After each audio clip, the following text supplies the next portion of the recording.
ठीक है सर। तो हम जो आज का टॉपिक पढ़ने वाले हैं आरसीएम के ऊपर पढ़ने वाले हैं। आरसीएम क्या होता है? Reverse charge mechanism.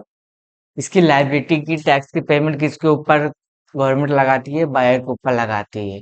गवर्नमेंट ने कुछ ऐसे गुड्स या सर्विस नोटिफाइड कर रखे हैं जिसपे आरसीएम एप्लीकेबल होता है। प्लस उसके बाद आप फार्मर या किसानों से कुछ भी फ्रूट्स खरीदते हो, चाहे जो गवर्नमेंट नोटिफाइड कर रखा है गुड्स उनके रिलेटेड, तो उसके ऊपर भी आपको आरसीएम पे करना होता है। मैं एक बार बताऊं, आरसीएम के ऊपर जो हम जीएसटी का पेमेंट करते हैं उसको आप अगले मंथ में क्लेम कर सकते हो, क्योंकि आपने परचेज किया है। परचेज पे आप आईटीसी का पेमेंट करते हो और उसको अगले मंथ में क्लेम कर सकते हो। इसलिए हम जब पे कर देंगे उसके बाद हम अपने जनरल एंट्री में इफेक्ट दिखाएंगे, ताकि वो हमारे आईटीसी क्लेम करने में हमें हेल्प हो सके। तो सबसे पहले जो भी हम आइटम खरीदते हैं आरसीएम पे, तो पहले हम उसकी जीएसटी का पेमेंट कर दें, क्योंकि हमारे ऊपर लायबिलिटी होती है गवर्नमेंट को पैसा देने की। तो गवर्नमेंट क्या कहती है आरसीएम के अंदर रूल के हिसाब से, कि जो आपने माल खरीदा है आरसीएम वाला गुड्स, पहले उसका जीएसटी का पेमेंट कर दीजिए। जैसे मैंने अप्रैल मंथ में जीएसटी का पेमेंट किया, फिर वो जीएसटी का जो पेमेंट किया था उसको कब तक क्लेम कर सकता हूँ? अगले मंथ मई में। ठीक है सर। क्लेम कैसे होता है? एडजस्टमेंट करके, आउटपुट माइनस इनपुट करके। जीएसटी एडजस्टमेंट बेसिक वाला तो पढ़ा ही था। फिर उसके बाद मैंने हेड भी बताया था आपको जीएसटी रूल का, आईजीएसटी, सीजीएसटी और एसजीएसटी का। उसके बाद इनपुट आउटपुट का सिम एडजस्टमेंट बताया था। आई होप याद रखे हो। जीएसटी रूल वाला पेमेंट, हेड वाला, या फिर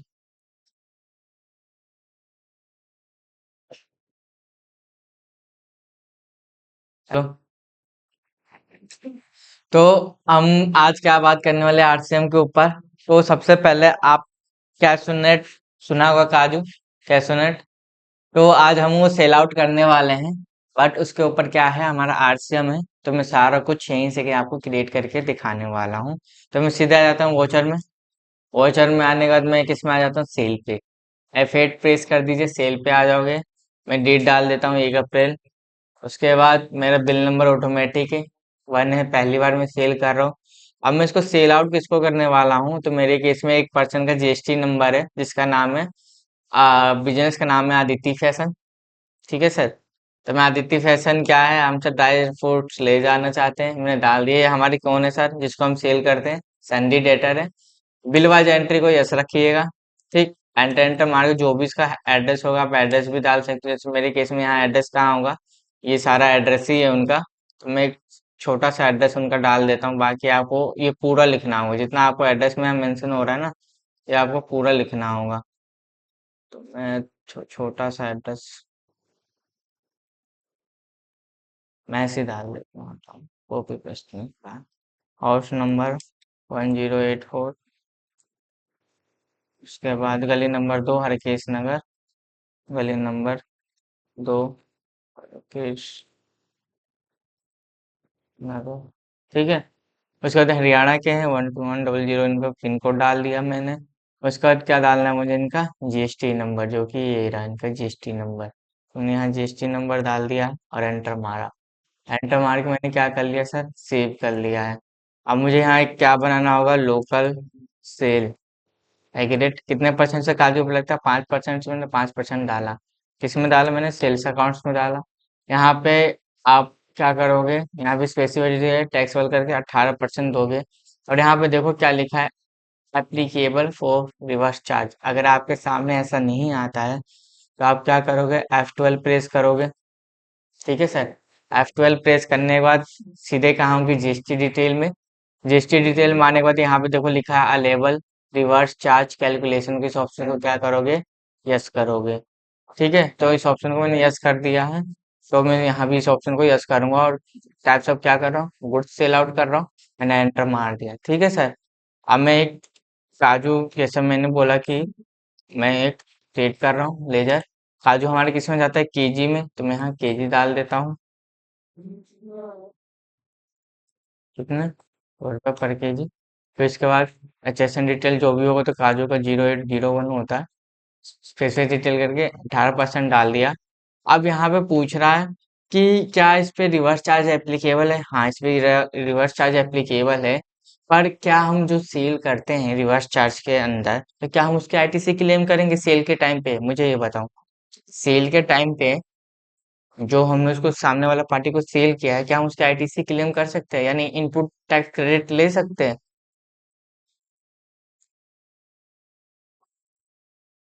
अच्छा जी, मैं बताता हूँ, कंफ्यूजन हो रही हो आप। आरसीएम हमारे किसके ऊपर लगता है? बायर के ऊपर।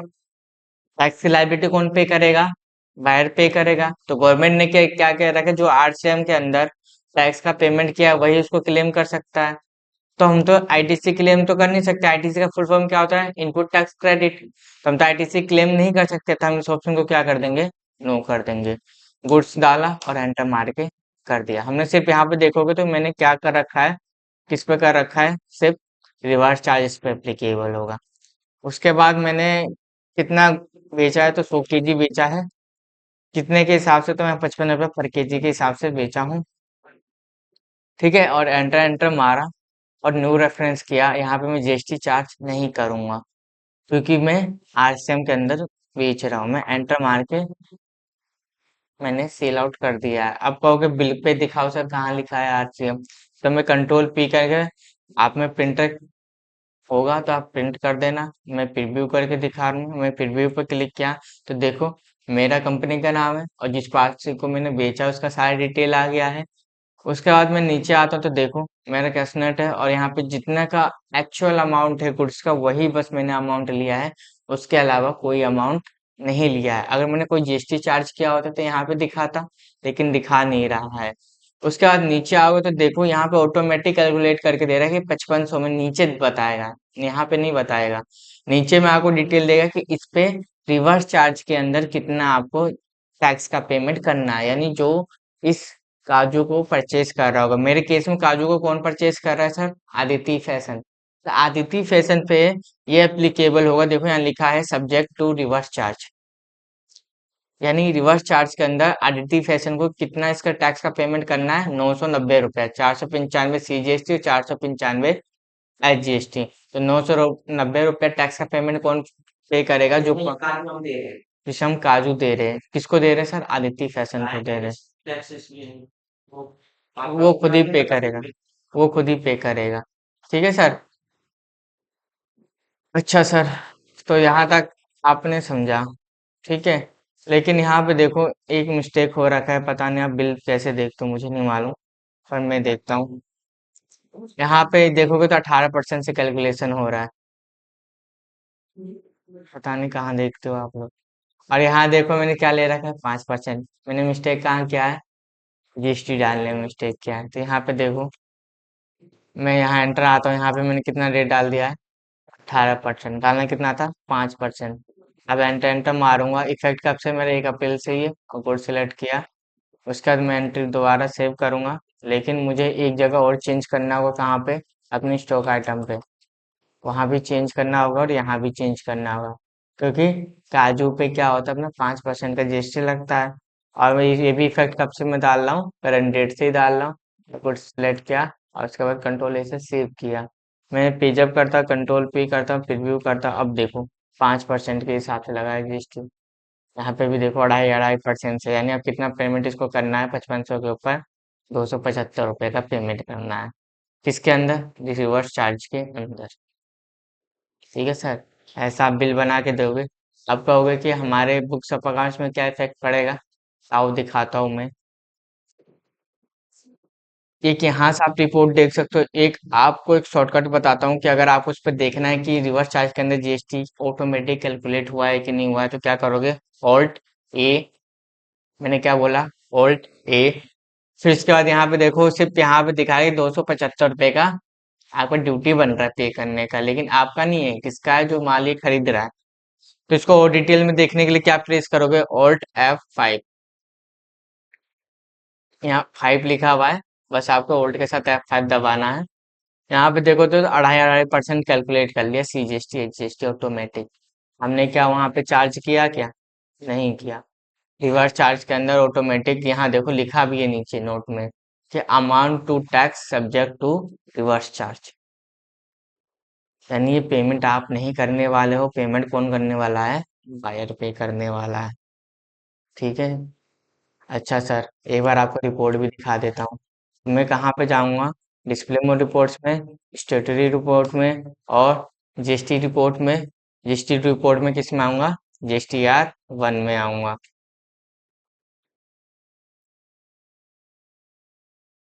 तो फिर मैंने यहाँ पे आप देखो जीएसटी रिपोर्ट में आ गया, लेकिन यहाँ देखो इंक्लूडिंग रिटर्न में नहीं दिखा रहा है। टोटल वॉचर मैंने अभी कितनी एंट्री की है? एक ही की है ना। लेकिन इंक्लूडिंग में नहीं दिखा रहा। इंक्लूडिंग में दिखाता है यानी मेरे रिटर्न के लिए चला जाता है। अभी क्या दिखा रहा है? अनसर्टन ट्रांजेक्शन, यानी इसमें कुछ करेक्शन करना बाकी है। मैं इसको एंटर मारूंगा तो क्या बोला करेक्शन में कि जीएसटी रजिस्ट्रेशन डिटेल का ना कंपनी का इनवैलिड है। क्यों बता रहा है? यहाँ पे मैं एक बार चेक कर लूँ। तो GST registration detail invalid, regular है, एसएससी नहीं है, मंथली है। Z706 Z7, देखो यहाँ पे क्या आ रहा है? ZD लिखा हुआ है। कौन सी कंपनी का डिटेल दे रहा है सारा? इसको मैं हटाता हूँ। मंथली डाला और यहाँ से हट गया। आप देखोगे तो यहाँ क्या लिखा हुआ आ रहा है कि पार्टी और कंपनी का जीएसटी नंबर सेम है, तो यहाँ मुझे एक अलग से जीएसटी नंबर लेना होगा। तो एक और मैं जीएसटी का डिटेल निकाल लेता हूँ, क्योंकि रिवर्स चार्ज के अंदर इम्पोर्टेंट क्या रहता है? जीएसटी नंबर का रोल। अगर आपका जीएसटी नंबर गलत डालोगे ना, तो कभी भी आपके रिटर्न में जाता नहीं है। देखो वही चीजें बता रहा है कि मेरा कंपनी और पार्टी का जीएसटी नंबर क्या हो गया? सेम, क्योंकि मैंने अभी क्या कर दिया था, दोनों सेम कर दिया। तो मैं जीएसटी नंबर निकालता हूँ, फिर आपको मैं दूसरा एक जीएसटी नंबर डाल के दिखाता हूँ। नंबर पार्टी का सही कर दिया।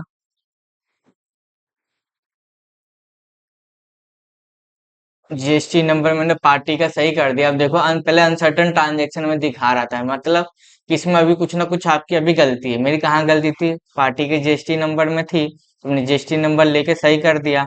उसके बाद जैसे ही सही किया तो देखो क्या लिखा हुआ रहा? टोटल इंक्लूडिंग रिटर्न, यानी जो आपने अभी तक सेल किया कितना रिटर्न में जाने वाला है? एक ही अभी मैंने सेल किया, एक ही दिखा रहा है।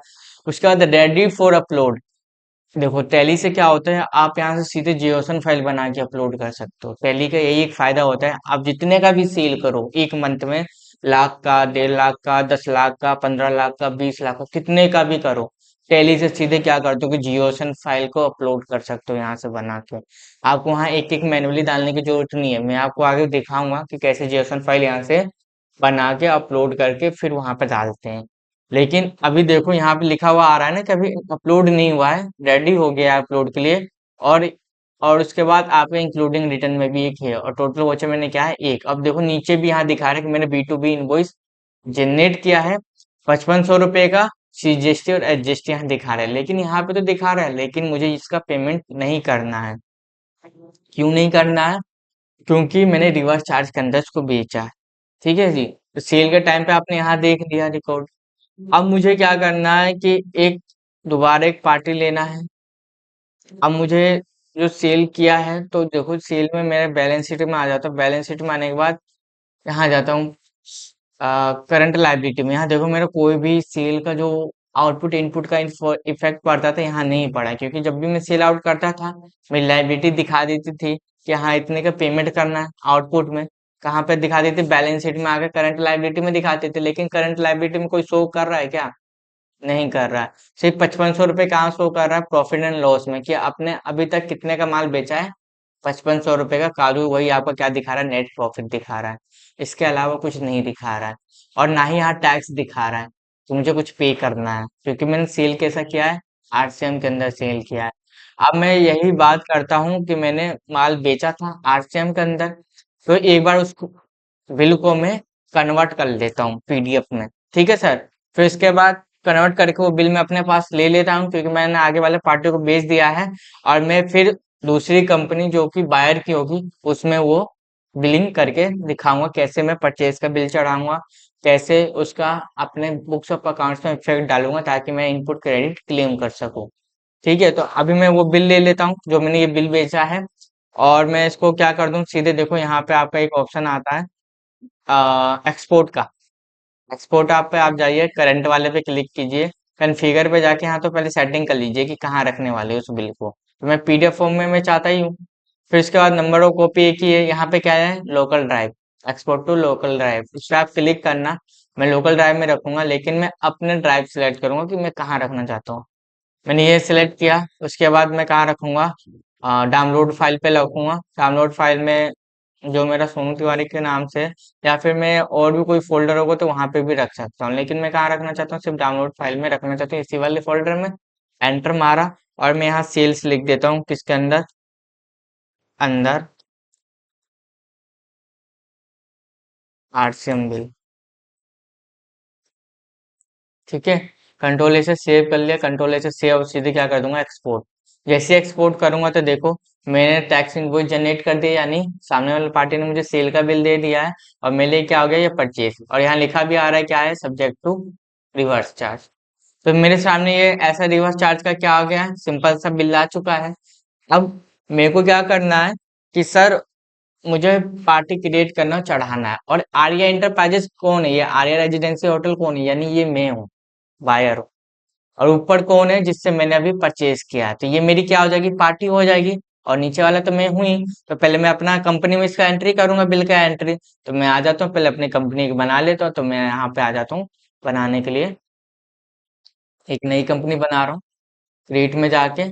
और किस नाम से बनाऊंगा, जो मेरे यहाँ बिल पे है, मेरी जो कंपनी का नाम है, तो मेरे कंपनी का नाम क्या है, आरिस एंटरप्राइजेस, है ना जी। उसके बाद मेरा एड्रेस जो भी होगा, मैंने एड्रेस डाल दिया अपना, कहाँ का हूँ मैं, हरियाणा का हूँ। और यहाँ मेरा पिन कोड जो भी होगा मैंने डाल दिया, कंट्रोल ए से सेव कर लिया। उसके बाद मैं जो भी जीएसटी डिटेल होगा, मैं यहाँ पे ना जीएसटी डिटेल डाल देता हूँ। ठीक है सर, ये मेरा जीएसटी डिटेल था, मैंने अपना जीएसटी डिटेल ले लिया और यहाँ डाल दिया। उसके बाद नो कर दिया। मेरी कंपनी होगी Arya enterprises, Arya residency hotel. उसके बाद मैंने क्या किया भाई, बिल परचेज किया है 8 सितंबर, किससे किया है, हनुमंत इंटरप्राइजेस से किया है। तो हनुमंत इंटरप्राइजेस क्या हो जाएगी, मेरी पार्टी हो जाएगी। यानी ये मेरे लिए क्या है, सन्ड्री क्रेडिटर है, जिसको पैसा देना है, क्योंकि मैंने इस्तेमाल परचेज किया है। तो मैं आ जाता हूँ परचेज में। मेरा बिल नंबर क्या है सर, यहाँ पे देखोगे तो एक है बिल, तो मैं यहाँ पे एक डाल देता हूँ। डेट कब का है, 1 अप्रैल का ही है, तो मैं 1 अप्रैल डाल दिया। उसके अंदर मेरा पार्टी क्रिएट करना होगा, मैंने पार्टी तो बनाया नहीं होता, ऑल्ट सी करूंगा, कंट्रोल बी से पेस्ट कर दूंगा पार्टी नाम, कौन है मेरे लिए, सन्ड्री क्रेडिटर। बिलवाइज को यस करूंगा। जो भी इसका एड्रेस होगा यहाँ से मैं एड्रेस ले लूंगा, पर एड्रेस है नहीं तो मैं नहीं डाल रहा। उसके बाद रेगुलर में जाके इसका जीएसटी नंबर है सर, तो इसका जीएसटी नंबर भी मैं यहाँ पे डाल दूंगा।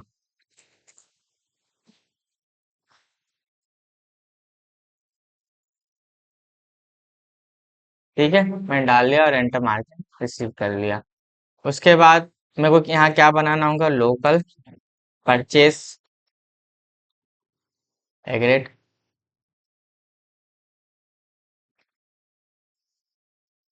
कितने परसेंट से मैंने परचेस किया है, 5% से। किस में डालूंगा, परचेस अकाउंट में। एंटर एंटर मारूंगा, जीएसटी एप्लीकेबल। ठीक, यहाँ पे मैं स्पेसिफाई डिटेल करके टैक्सेबल और 18%। अब मुझे एक और यहाँ पे कॉलम चाहिए, जो कि मेरे लिए इम्पोर्टेंट है। F12 करूंगा, यहाँ पे लिखा है एलिजिबल फॉर आईटीसी, क्योंकि आईटीसी कौन क्लेम करता है, जो माल को परचेज करता है। तो परचेज मैंने किया है, तो इसका आईटीसी जब मैं मतलब टैक्स का जो पेमेंट करूंगा, तो इसका जो टैक्स का पेमेंट किया है, तो वही मैं क्लेम भी करूंगा अगले मंथ में। तो इसलिए मैं इस ऑप्शन को क्या करूंगा, eligible for input tax credit को यस, और रिवर्स चार्ज को भी क्या करूंगा, यस, दोनों ऑप्शन को यस करूंगा। और बदले में क्या लूंगा, मैंने गुड्स लिया है, तो गुड्स सेलेक्ट किया और एंटर मार के सेव किया। मैं वही ले लेता हूँ, मेरा क्या है, कैश यूनिट मैंने परचेज किया है, तो मैं यहाँ पे वही यूनिट ले लेता हूँ, केजीएस। ये मैं अब किसकी अकाउंटिंग कर रहा हूँ सर, बायर की अकाउंटिंग कर रहा हूँ। ठीक है, मैंने सेलर की अकाउंटिंग करके दिखाया, मैं दूसरी कंपनी में ये अकाउंटिंग कर रहा हूँ, क्योंकि मैं आपको दिखा सकूं कि जब एक सेलर सेल करता है तो कैसे अपने बुक्स ऑफ अकाउंट्स में रिकॉर्ड करता है, और जब एक बायर बिल परचेज करके ले जाता है तो अपने बुक्स ऑफ अकाउंट्स में कैसे मेंटेन करता है। तो मेरे सामने मैं ये बिल खोल लेता हूँ। मेरा सेशन कोड क्या है, 0801। उसका स्पेसिफाइड डिटेल करके टैक्सेबल अमाउंट कितना है मेरा, 5%। यहाँ मैंने कितना डाल दिया सर, 5%। और यहाँ पे मैं रिवर्स चार्ज को भी यस करूंगा, लीगल फॉर आईटीसी को भी यस करूंगा, कंट्रोल ए से सी। ठीक है सर। उसके बाद कितना मैंने परचेज किया है, 100 kg परचेज किया है तो मैं 100 kg डाल देता हूँ। कितने रुपए पर पीस के हिसाब, मतलब पर रेट के हिसाब से 55 रुपए पर रेट के हिसाब से। यहाँ भी मैं क्या करूंगा, जीएसटी कैलकुलेशन नहीं करूंगा और न्यू रेफरेंस डाल के मैं एंट्री सेव कर दूंगा। फिर जब करूंगा कंट्रोल भी करूंगा, प्रीव्यू करके देखूंगा तो देखो मैंने ले रखा है। एक बात बता दूं, ऊपर ये आपका कंपनी के नाम क्यों आता है, क्योंकि ये आपने अपने बुक्स ऑफ अकाउंट्स में रिकॉर्ड किया है। लेकिन यहाँ देखो एक डिफरेंस अभी आता है, क्या लिखा आता है, सिर्फ इनवॉइस लिखा आता है। क्यों? क्योंकि आपने परचेज का बिल चढ़ा रखा है। और यहाँ पे देखोगे तो जिस पार्टी से मैंने माल खरीदा था क्या लिखा हुआ आ रहा है, टैक्स इनवॉइस। तो यही आप में डिफरेंस हो जाता है कि ऊपर जब भी आप बिल चढ़ा देते हो परचेज के टाइम पे तो ऊपर आपकी कंपनी का नाम आ जाता है, नीचे उस पार्टी का नाम आता है जिनसे आपने परचेज किया हो। लेकिन यहाँ पे भी देखो आपका क्या लिखा हुआ आ रहा है, परचेज के बिल पे भी सब्जेक्ट टू रिवर्स चार्ज। यानी आपने माल कैसे खरीदा है, आरसीएम के अंडर खरीदा है। ठीक है सर, आरसीएम के अंदर खरीदा है। तो अब मैं यहाँ पे आ जाता हूँ अपने टैली पे। ठीक, टैली पे आने के बाद मैं यहाँ पे देख लो कोई रेट का तो मिस्टेक नहीं है। देखो यहाँ पे भी रेट का वही मिस्टेक है, तो मैं 5% डाल देता हूँ और फिर यहाँ पे भी चेंज कर दूंगा। बिल पे तो है ही चेंज, तो मैं कंट्रोल ऐसे सेव कर देता हूँ, पेज अप कर लूँ कंट्रोल पी करके, प्रीव्यू करके, और यहाँ पे देखो अब मेरा सारा कुछ सही दिखा रहा है इनवॉइसेस। ठीक है, 5% 2.5% कितना मुझे देना है, 275 रुपये देना है। 137 रुपये 50 पैसे पर पीस के साथ, मतलब पर जीएसटी के हिसाब से, CGST और जीएसटी के हिसाब से सब्जेक्ट टू रिवर्स चार्ज है। यानी मैंने आरसीएम के थ्रू ये माल को परचेज किया है। मैं एक बार आपको दिखाना चाहता हूँ बैलेंस शीट।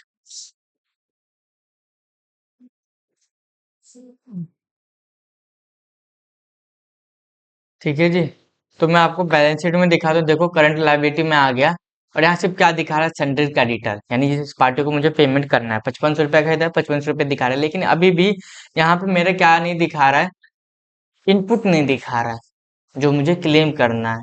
अच्छा, यहाँ पे इफेक्ट आपको दिखाया। उसके बाद मैं आपको डिस्प्ले मोड रिपोर्ट्स में जाके, स्टेटरी रिपोर्ट में जाके और जीएसटी रिपोर्ट में जाऊंगा और यहाँ पे क्या दिखाऊंगा, GSTR 3B। क्योंकि मैंने क्लेम करना है तो यहीं पे सारा दिखाएगा। देखो यहाँ पे क्या है, इंक्लूडिंग रेटिंग में दिखा रहा है। पहले मुझे क्या करना होगा, tax on outward reverse charge यहाँ लिखा हुआ है, इनवर्ट सप्लाई। यानी इनवर्ट सप्लाई का मतलब क्या है, मैंने परचेज किया है लेकिन आउटवर्ड में मुझे क्या करना है, उस आरसीएम को पेमेंट करना है। तो पहले मैं आरसीएम को पेमेंट करूंगा, उसके बाद जब अगले मंथ की बात करूंगा तो मैं उसको क्लेम करूंगा। तो यहाँ पे क्या दिखा रहा है, आपका इनपुट टैक्स दिखा रहा है क्लेम करने के लिए। लेकिन वहां पे मेरे बुक्स ऑफ अकाउंट में तो इफेक्ट नहीं कर रहा है। तो मुझे क्या करनी होगी, अपने आईटीसी को इंक्रीज करना होगा। इंक्रीज कैसे करूंगा सर, इंक्रीज करने के लिए मुझे एक जनरल एंट्री पास करना होगा। यहाँ देखो पहले ही दिखा रहा है कि पहले आपको क्या करना होगा, टैक्स का पेमेंट करना होगा। 5500 रुपए का आपका टैक्सेबल वैल्यू है, 137 रुपये 50 पैसे, 137 रुपये 50 पैसे सीजीएसटी जीएसटी को 275 रुपये टोटल क्या करना है, पेमेंट करना है। उसके बाद ही आप क्या कर पाओगे, क्लेम कर पाओगे। यहाँ पे लिख रहा है ना आपका इनपुट टैक्स क्रेडिट अवेल, उसके बाद ये आप क्लेम कर पाओगे। मैं इसको एंटर मार के दिखाऊंगा तो देखो क्या लिखा है, invert supply applicable reverse charge. यानी आपका जो ये इनपुट टैक्स क्रेडिट है किसके अंदर है सर, रिवर्स चार्ज के अंदर है। और ये आपका क्या है, इनपुट टैक्स क्रेडिट या लेवल, यानी इसको आप क्लेम कर सकते हो। लेकिन उससे पहले आप इस एंट्री को खोलोगे तो देखो क्या लिखा है, invert supply applicable to reverse charge. यानी इसको पहले मुझे टैक्स का पेमेंट करना होगा। उसके बाद जिस मंथ में आप टैक्स का पेमेंट करते हो उसके अगले मंथ में आप आईटीसी क्या करते हो, क्लेम करते हो। इस बात का हमेशा याद रखना। कई बार इंटरव्यू में पूछते हैं कि बताइए अगर मैं आरसीएम के अंदर सामान को परचेज करता हूँ तो टैक्स की लायबिलिटी किसको बनती है, पहला क्वेश्चन ये आता है। तो आपको क्या करना है सर, आरसीएम के अंदर चाहे हम गुड्स खरीदे चाहे सर्विस खरीदे, टैक्स की लायबिलिटी किस पे आती है, हमारे ऊपर आती है। यानी जो बायर सामान खरीदता है, सामान खरीदा या सर्विस ले। अच्छा सर, दूसरा क्या क्वेश्चन कर सकता है आपसे कि कितने परसेंट से लगता है आरसीएम के अंदर, तो आप क्या कहोगे सर, 12% से और 5% से। तीसरा आपसे सवाल पूछ सकता है क्या, कि बताइए अगर हमने आरसीएम के अंदर माल परचेज किया है तो उसका आईटीसी कब क्लेम कर सकते हैं।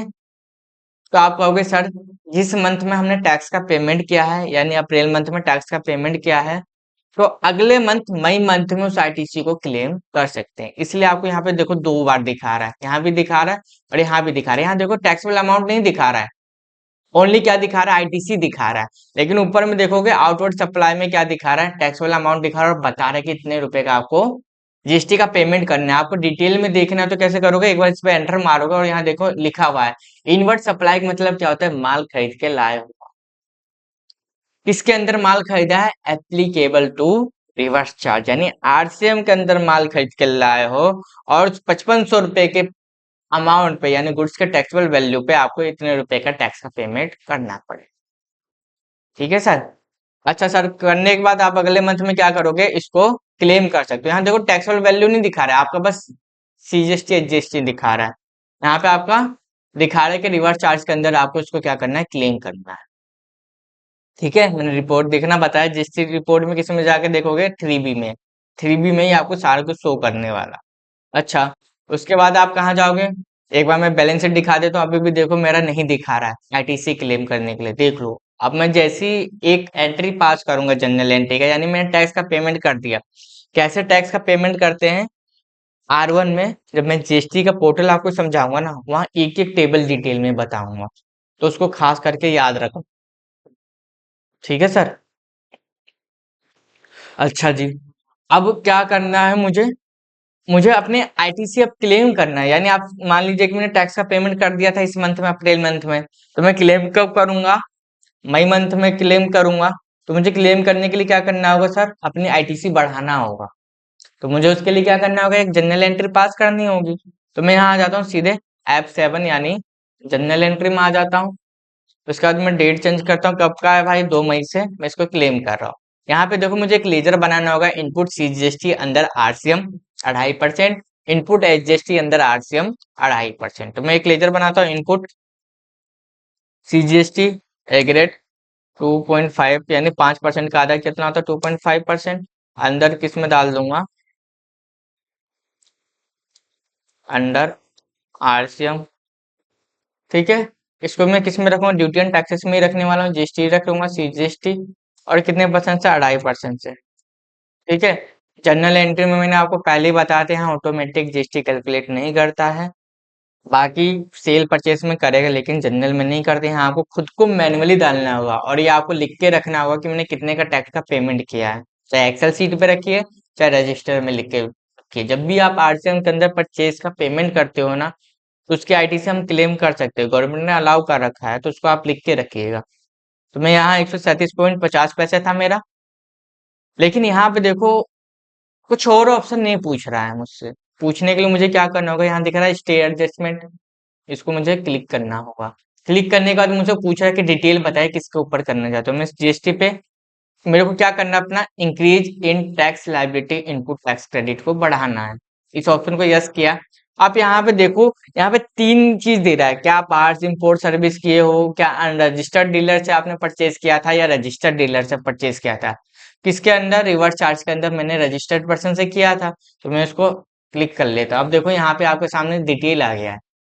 अब मैं जैसे एंटर करूंगा तो अब देखो मुझसे पूछ रहा है कि 2.5% किस पे कैलकुलेट है, तो मेरा 5500 टैक्सेबल वैल्यू था, 5500 टैक्सेबल वैल्यू डाल दिया। उसके बाद मुझे डीआर करके यहाँ पे एक और लेजर क्रेडिट करना है, इनपुट जीएसटी एग्रेड 2.5% अंदर RCM duty and tax GST adjust और 2.5% से मुझे कैलकुलेट करना है। एंटर मारा, वही 5500 वैल्यू कैलकुलेट कर लिया। अब मुझे क्रेडिट में क्या डालना है, अपना लोकल परचेज। ठीक है सर, आप चाहो तो नेम ऑफ आइटम दे सकते हो, 100 kg भी दे सकते हो, कितने से रेट से खरीदा है वो अपने ऑटोमेटिक आ जाएगा। ठीक है, लेकिन मैं यहाँ पे क्या करूंगा, इसको यहाँ पे नहीं देने वाला, मैं यहाँ पे सीधे लोकल परचेज डालता हूँ।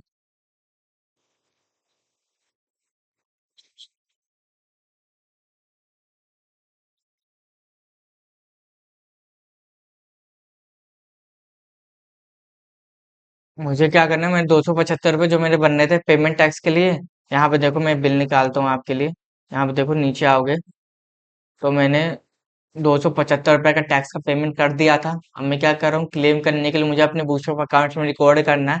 तो 275 रुपये को मुझे क्लेम करने के लिए क्या होगा, पहले जनरल एंट्री पास करना होगा। जनरल एंट्री पास करने के लिए मैंने क्या किया, स्टेट एडजस्टमेंट किया।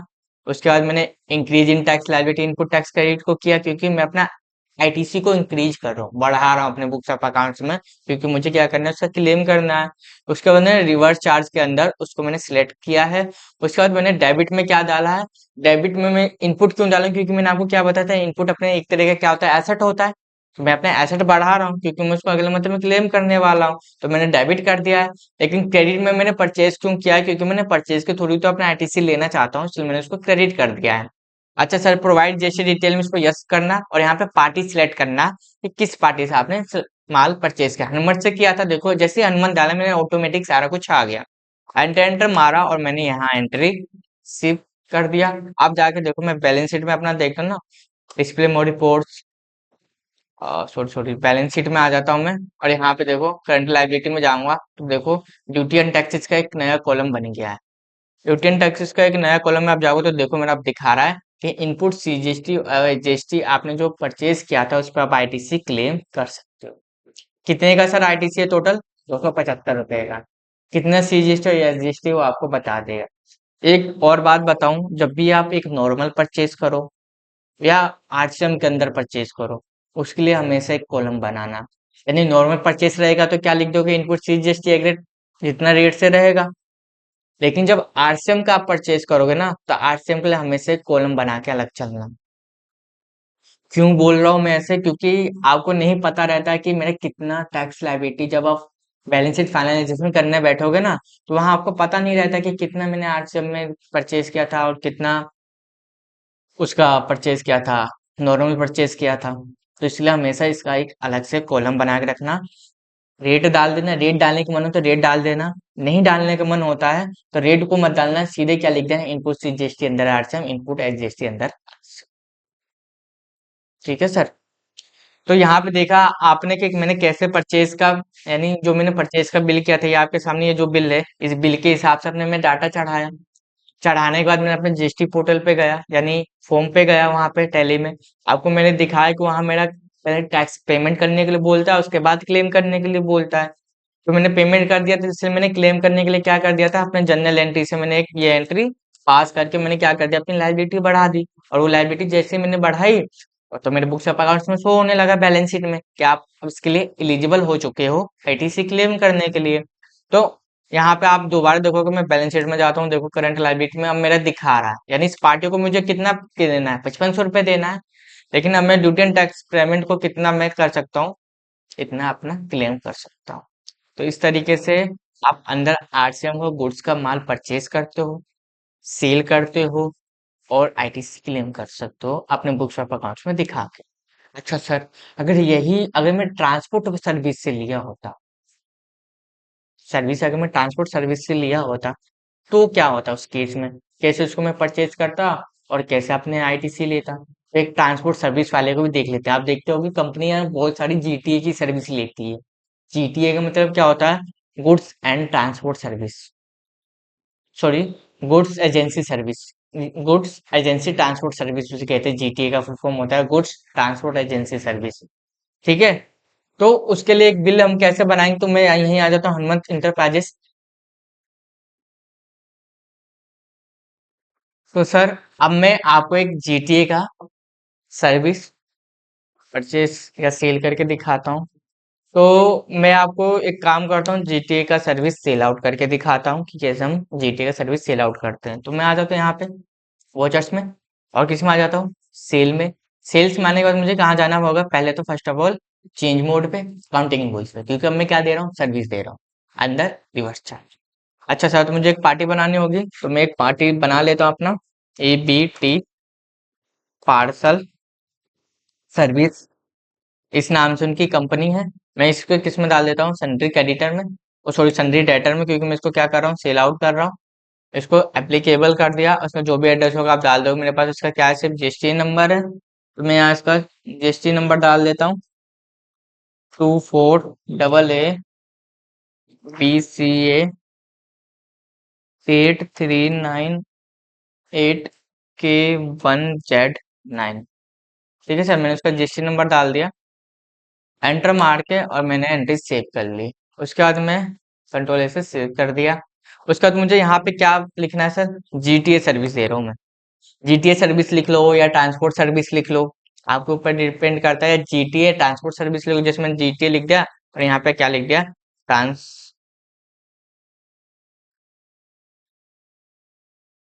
Transport services. ठीक है जी। इसको मैंने किस में डाल दिया, मैं क्या कर रहा हूँ, सर्विस सेल कर रहा हूँ ना, तो मैं इसको सेल में डाल दूंगा, एंटर मार दूंगा। यहाँ पे आपको डिटेल देना होगा, जो भी इसका सेशन डिटेल होगा। उसके बाद टैक्सेबल कितने परसेंट से, 5% से दे रहे हो, और क्या दे रहे हो सर, सर्विस देख रहे हो। और इसके अंदर आपको क्या करना होगा, एप्लीकेबल रिवर्स चार्ज को इसको यस करना होगा, और एंटर मार के एंट्री सेव करना होगा। कितने का दे रहे हो सर, सर्विस 5,000 रुपये का दे रहे हो, और एंटर मारा, और एंटर मार के न्यू रेफरेंस करके एंट्री सेव कर दिया।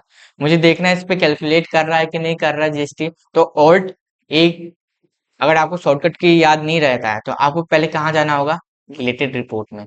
ठीक है सर। उसके बाद जीएसटी एनालिसिस है, इसको आप यस कर देना, यहाँ देखो दिखा रहा है। और क्या कर दोगे डिटेल में देखने के लिए, ऑल्ट F5।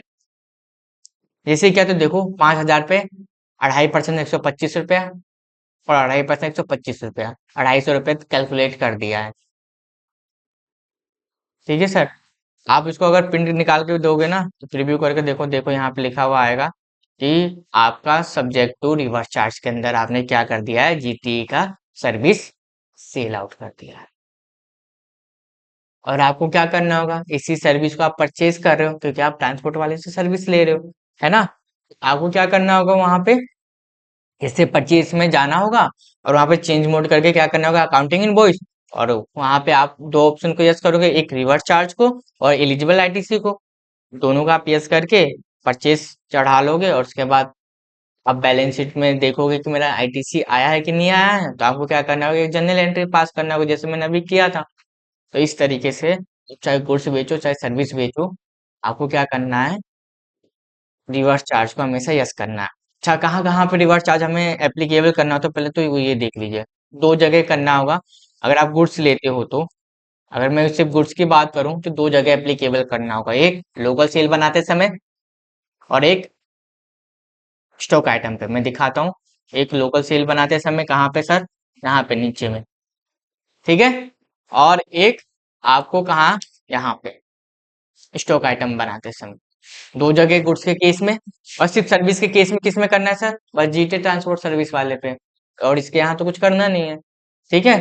तो इस तरीके से आप चाहे गुड्स बेचो चाहे सर्विस बेचो, आप रिवर्स चार्ज का बिल बना के दे सकते हो। और टैली ऑटोमेटिक जनरेट करके देता है, subject to under RCO reverse charge. ठीक है सर। तो वो आपका क्या हो जाता है, रिवर्स चार्ज का बिल होता है। I hope